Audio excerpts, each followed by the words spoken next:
아주 무더운 여름입니다. 이렇게 무더운 여름 극장가에는 꼭 공포 영화가 한 편 이상씩 개봉하곤 하는데, 저는 공포 영화를 아주 질색하는 스타일이라 보지는 않지만 공포 영화에도 아주 유명한 아주 많은 시리즈들이 있구나라는 것을 이번 설교를 준비하며 찾아보다가 알게 되었습니다.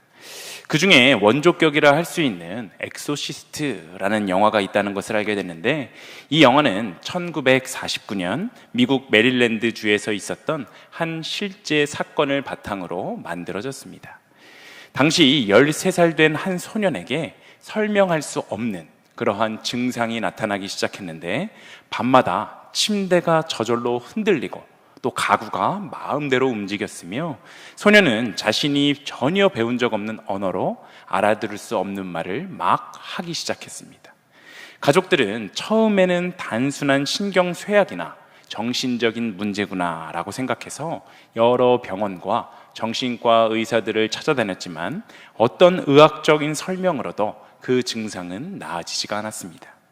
결국 가족들은 지역의 사제들에게 도움을 요청했고, 악한 영이 그 소년에게 들어가 있다라고 판단했던 그 사제들은 몇 달에 걸쳐 여러 명의 신부들이 교대로 참여하며 구마의식을 진행했습니다. 그 모든 과정을 함께했던 신부가 구마의식 때마다 있었던 그 기괴한 일들을 남긴 기록이 지금까지도 보존되어 있는데, 바로 이 자료들을 통해 엑소시스트라는 영화가 시작될 수 있었습니다. 사실 우리에게 이 영화가, 이 내용이 얼마나 사실인지, 얼마나 진실인지 이것은 크게 중요하지 않습니다. 다만 저는 이 이야기를 통해 한 가지를 고민해 보게 되었는데, 만일 정말로 악한 영이 사람의 몸속에 들어와서 그 사람의 의지와 전혀 상관없이 말하고 전혀 상관없이 행동하게 한다면, 그렇게 저질러진 일에 대한 책임, 그 책임은 과연 누구에게 있느냐라는 것입니다. 그 사람은 가해자입니까? 아니면 피해자입니까? 실제로 법정에서도 이와 비슷한 논쟁들이 벌어집니다. 정신적으로 온전한 판단이 불가능한 상태에서 저지른 범죄에는 형사 책임을 감면해주는 심신상실항변이라는 것이 존재하는데, 법도 결국은 스스로 선택할 수 있었는가 아닌가를 아주 중요하게 따진다는 것을 보여주는 것입니다.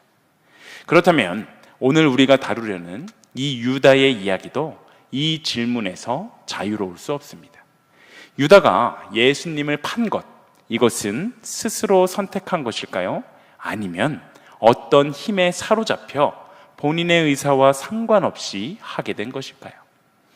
요한복음 13장 2절은 이렇게 기록하는데, 우리가 함께 읽어보겠습니다. 함께 읽습니다. 마귀가 벌써 시몬의 아들 가룟 유다의 마음에 예수를 팔려는 생각을 넣었더라. 아멘. 지금 마귀가 가룟 유다의 마음에 예수를 팔려는 생각을 넣었다라고 말하고 있습니다. 심지어 요한복음 13장 27절은 이렇게 말하는데, 이 말씀도 함께 읽어보겠습니다. 함께 읽습니다. 조각을 받은 후 곧 사탄이 그 속에 들어간지라.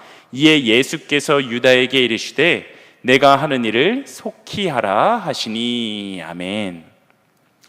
유다가 예수님께 떡 조각을 받은 후에 곧 사탄이 그 속에 들어간지라, 이렇게 기록하는데, 앞서 마귀가 유다의 마음에 예수를 팔려는 마음을 넣었다, 또 사탄이 유다 속에 들어갔다라는 이러한 표현들로 인해서 우리는 혹시 가룟 유다는 억울하게 지금껏 이 배신자의 대명사가 되었던 것은 아닐까라는 의문을 품게 됩니다. 정말 유다는 사탄에게 사로잡혀 자기도 모르는 사이에 주님을 팔아 넘긴 것일까요? 그렇다면 그는 가해자입니까? 피해자입니까? 오늘 본문을 통해 이 질문에 대한 답을 함께 찾아보도록 하겠습니다. 먼저 마태복음 26장 14절에서부터 16절을 보면, 유다는 최후의 만찬이 있기도 전에 이미 대제사장들을 찾아가 내가 예수를 너희에게 넘겨주면 너희는 나한테 얼마를 줄 거냐 흥정을 했고, 그들에게 은 30을 받고 예수를 팔기로 약속을 했습니다. 이것은 오늘 본문에서 사탄이 그 속에 들어갔다라고 말하는 사건보다 먼저 일어났던 일인데, 즉 사탄이 들어간 것이 원인이 되어서 유다에게 배신, 그 배반이 시작되었던 것이 아니라 유다가 이미 스스로 배신을 결심하고 계약까지 마친 뒤에 사탄이 그에게 들어갔다라고 기록되어 있는 것입니다. 순서가 이렇다면 사탄은 유다를 조종한 것이 아니라 이미 마음을 정한 유다를 부추긴 것, 이것에 더 가깝습니다. 그렇다면 유다는 어떤 사람이었을까요? 그가 어떤 사람이었는지는 요한복음 12장에서 우리가 함께 확인해 볼 수 있는데, 그는 마리아가 값비싼 향유를 예수님께 부었을 때 어찌하여 이 향유를 300데나리온에 팔아 가난한 자들에게 주지 아니하였느냐라며 못마땅했습니다. 그런데 성경은 그의 속마음을 요한복음 12장 6절에 기록하고 있는데, 이렇게 말함은 가난한 자들을 생각함이 아니요 그는 도둑이라 돈깨를 맞고 거기 넣는 것을 훔쳐 가밀어라 라고 설명하고 있습니다. 이렇게 볼 때 유다는 이미 오래전부터 돈을 향한 탐욕과 거짓된 마음을 품고 살아온 사람이었다라는 것을 우리는 알 수 있습니다. 다시 말해 사탄이 들어가기도 훨씬 전부터 유다의 마음속에는 이미 그 배신의 뿌리가 자라나고 있었다라는 것을 말하고 있는 것입니다. 생각해보면 우리 주변에도 이와 비슷한 경우들을 어렵지 않게 찾아볼 수 있습니다. 성실해 보이던 직원이 어느 날 거액을 횡령한 사실이 드러나 주변을 놀라게 하는 경우들이 꽤나 있는데, 조사해보면 그것은 하루아침에 벌어진 일탈이 아니라 작은 손버릇에서 시작해서 오랜 시간 동안 마음이 무너져 온 결과인 경우가 대부분입니다. 유다도 마찬가지로 최후의 만찬에서 배신은 그날 갑자기 일어났던 것이 아니라 돈깨에 손대던 순간부터 자라온 그 탐욕이 마침내 드러나게 된 그러한 결과였던 것뿐입니다. 더 무서운 것은 다른 제자들 중에 누구도 유다를 의심하지 않았다라는 것입니다. 오히려 유다는 12제자 가운데 돈깨를 맡을 만큼 가장 신뢰받는 자리에 있었던 제자인데, 바로 이것이 바로 죄의 엄청나게 무서운 점입니다. 그런데 여기서 우리가 분명하게 짚고 넘어가야 하는 것은 유다는 다른 제자들과는 달랐다라는 점입니다. 물론 다른 제자들도 성공과 출세의 마음을 빼앗기기도 했고 메시아 사역을 오해하기도 했지만, 그것은 충동적인 흔들림이었을 뿐 유다처럼 치밀하게 오랫동안 계산되었던 그러한 배신은 아니었습니다. 3년 동안 예수님을 따라다닌 유다는 이제 예루살렘 입성을 앞두고 중요한 결정을 해야 했는데, 그것은 과연 예수님을 끝까지 따르느냐 아니면 유대 지도자들의 편에 서느냐였습니다.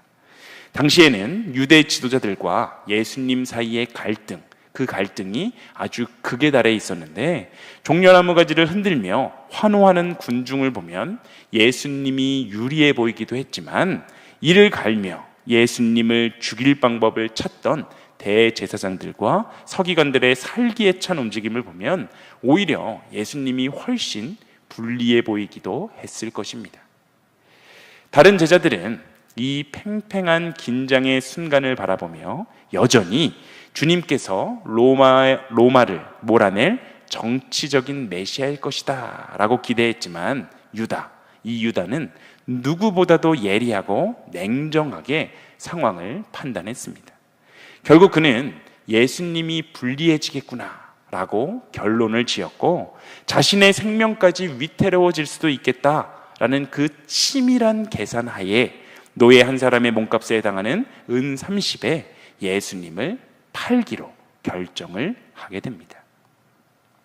그렇게 유대 지도자들과 이미 합의를 마친 유다는 주님과의 마지막 만찬 자리에 앉게 됩니다. 그 자리에는 예수님과 12명의 제자들이 있었지만 그날의 식사가 마지막 식사가 될 것이다 라는 것을 알고 있었던 사람은 오직 예수님과 가룟 유다, 그 둘뿐이었습니다.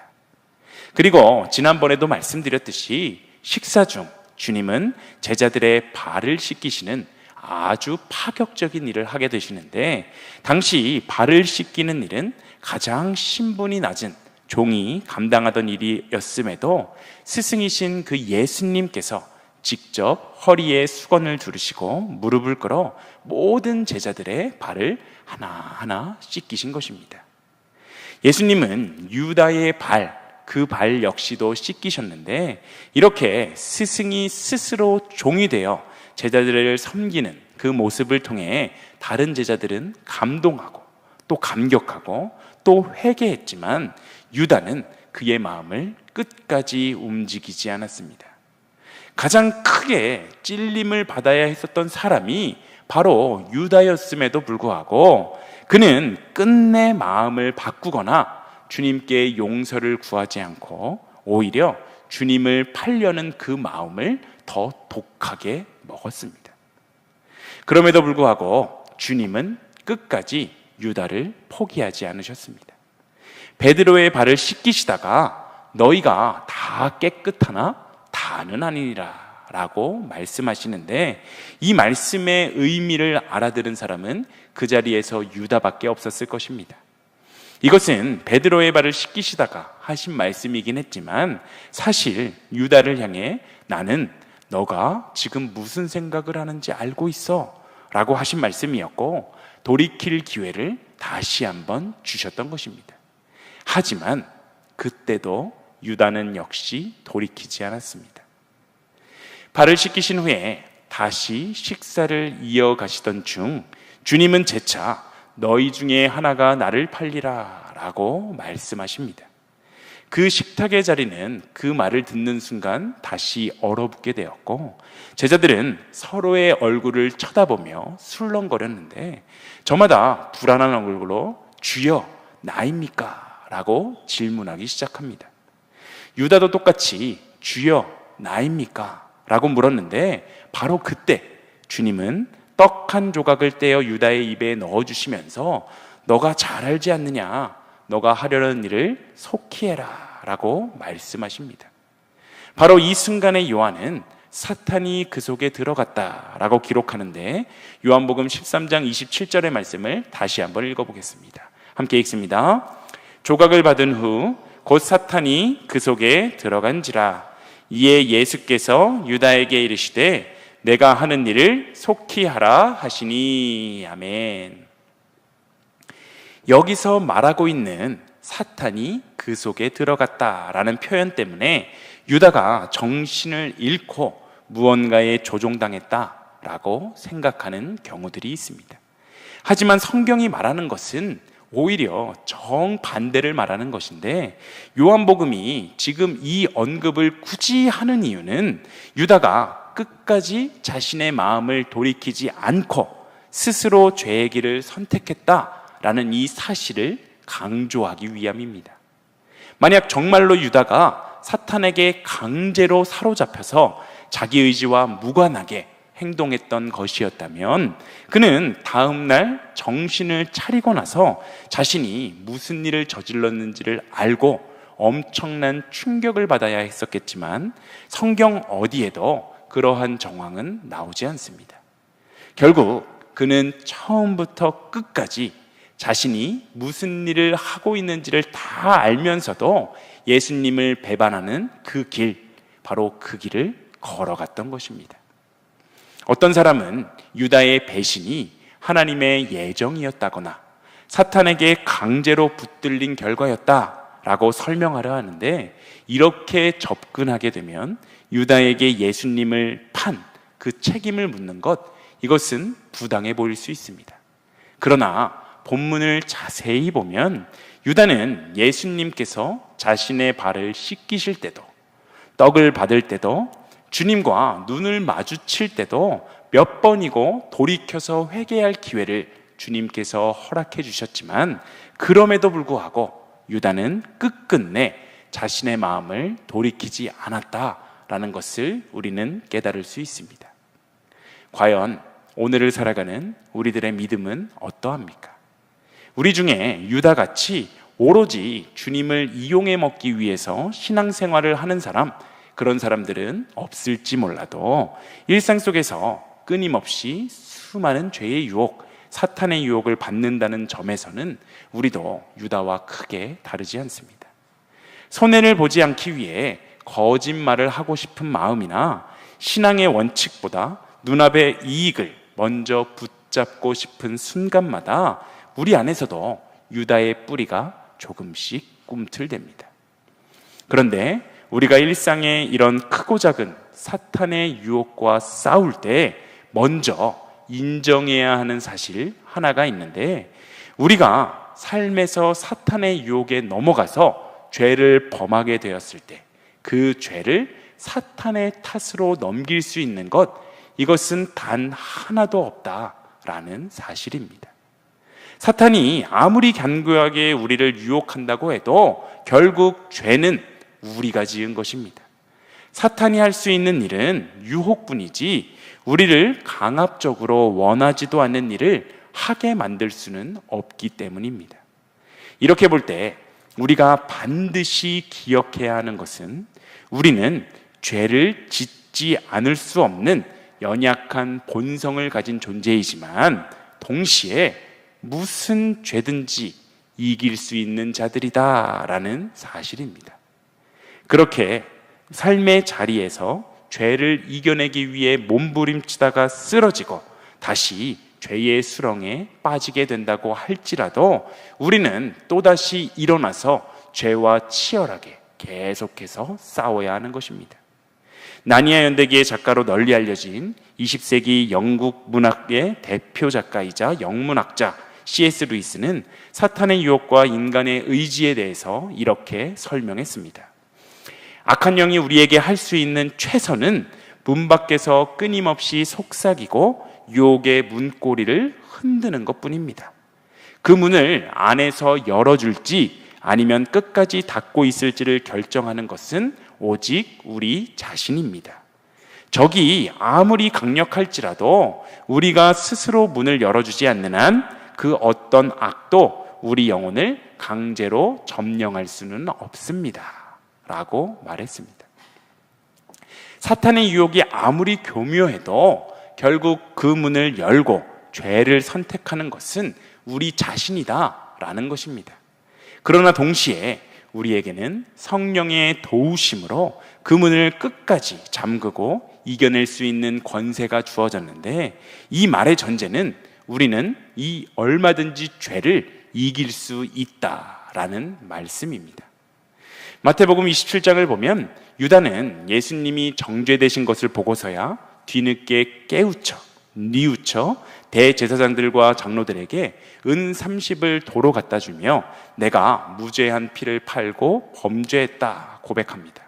그러나 대제사장들은 그것이 우리에게 도대체 무슨 상관이냐, 너가 당해라 라고 하며 외면했고, 유다는 그 은을 성소에 던져놓고 물러가서 스스로 목을 매 죽었습니다. 이 장면은 그가 자신의 죄를 깨닫고 뉘우쳤다라고 볼 수 있지만, 그의 뉘우침은 회개가 아니라 후회였는데, 회개는 주님께로 다시 돌아가는 것이지만 후회는 죄책감에 짓눌려 스스로를 파괴하는 것이기 때문입니다. 그는 자신의 죄를 직면하는 대신에 피하는 쪽을 선택했고, 결국 그에게 주어졌던 시간과 기회는 영영 사라지고 말았습니다. 유다의 삶을 통해 우리가 분명하게 깨달을 수 있는 것은, 아무리 많은 주님의 기적을 보고 하나님 나라에 대한 많은 말씀을 듣는다고 할지라도 그것이 믿음으로 이어지지 않게 된다면 아무런 소용이 없다라는 사실입니다. 그는 그저 우리 주변에서 흔히 볼 수 있는 평범한 사람이었지만 주님에 대한 그 믿음이 없었기 때문에 말씀보다 물질과 명예를 쫓아 살아가다가 스스로 파멸하는 그러한 인생을 살고 말았습니다. 믿음은 단지 어떠한 사실을 안다라며 머리를 끄덕이는 것이 아닙니다. 어린아이가 부모를 신뢰한다는 것은 부모가 좋은 사람이라는 것을 머리로 안다는 것에 그치는 것이 아니라 그들의 인생 가운데 위기의 순간에 서슴없이 부모의 품으로 뛰어들 수 있다라는 것을 말합니다. 유다는 예수님에 대해서 많은 것을 듣고 보고 알고 있었지만 정작 자신의 인생과 자신이 저지른 죄까지 예수님께 온전히 맡기지 못했는데 이것이 바로 지식과 믿음의 차이입니다. 오늘날에도 믿음 없이 성도라는 이름만 가진 자들이 적지 않습니다. 설교는 좋은 인생을 위한 훈화 말씀 정도로, 봉사는 사회적 책임을 다하는 활동 정도로 여기고, 어려운 일이 생길 때만 잠깐씩 기도하면서도 주일 예배 시간만큼은 내가 빠지지 않으니까 신앙생활, 믿음생활을 잘하고 있다라고 착각하며 살아갑니다. 그러나 우리 속에 주님을 진정으로 믿는 믿음이 없다면 우리도 언젠가는 유다가 걸어갔던 그 길을 걸어갈 수도 있다라는 사실을 우리는 깨달아야 합니다. 유다가 주님을 팔던 그 밤, 베드로 역시 주님을 3번이나 모른다고 부인하며 넘어졌습니다.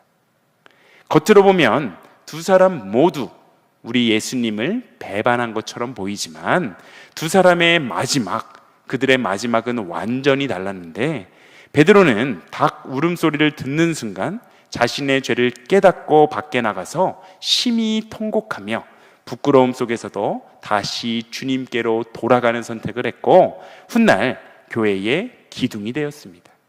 반면 유다는 자신의 잘못을 깨닫고도 주님께로 돌아오는 것이 아니라 스스로 목숨을 끊는 그러한 선택을 했습니다. 이 두 사람의 차이는 얼마나 큰 죄를 저질렀는가 여기에 있었던 것이 아니라 믿음의 유무, 믿음이 있었느냐 없었느냐에 달려 있었는데, 베드로에게는 넘어졌지만 다시 주님을 붙잡을 수 있는 믿음이 있었고, 유다에게는 바로 그 믿음이 없었습니다. 신앙의 위기는 대부분 어느 한순간에 갑작스럽게 찾아오지 않습니다. 유다가 최후의 만찬에서 갑자기 무너졌던 것이 아니라 돈깨에 손을 대던 아주 사소한 순간부터 서서히 무너져 왔던 것처럼 우리의 믿음도 눈에 띄지 않는 작은 순간들 속에서 조금씩 자라가거나 조금씩 시들어가게 됩니다. 말씀을 가까이 하고 시간을 구별하여 기도하기에 애쓰는 작은 순간들이 쌓여서 바로 오늘의 우리의 믿음을 형성하게 되는데, 반대로 말씀에서 멀어지고 형식적인 신앙생활에 익숙해지는 그러한 삶의 하루하루가 쌓이다 보면 우리도 모르는 사이에 유다처럼 우리의 마음이 딱딱하게 굳어갈 수 있습니다. 오늘 이 시간 나의 믿음이 지금 어느 방향으로 걸어가고 있는지 돌아볼 수 있는 시간이 되시길 소망합니다.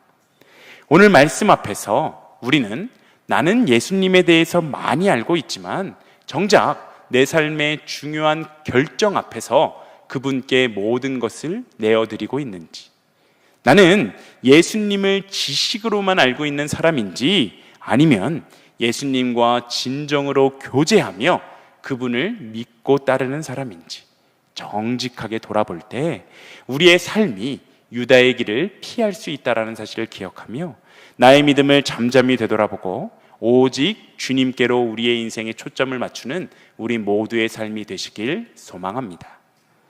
오늘 말씀을 정리합니다. 유다는 사탄의 강요, 그 강요로 어쩔 수 없이 무너졌던 희생자가 아니라 주님이 끊임없이 내밀어 주셨던 그 사랑의 손길을 거절하고 자신의 유익을 따라 죄의 길을 걸어갔었던 그런 사람이었습니다. 사탄이 문 밖에서 끊임없이 유혹을 할 수 있을지 모르지만 그 문을 안에서 열어주는 것은 결국 우리 자신인 것입니다. 그러나 본문이 보여주는 진짜 은혜는 그 배신의 길을 가는 유다조차 끝까지 발을 씻기시고 떡을 내어주시며 다시 돌아오기를 애타게 바라셨던 바로 그 주님의 놀라우신 사랑입니다. 주님은 오늘 우리에게도 동일하게 그 사랑을 베풀어 주고 계십니다.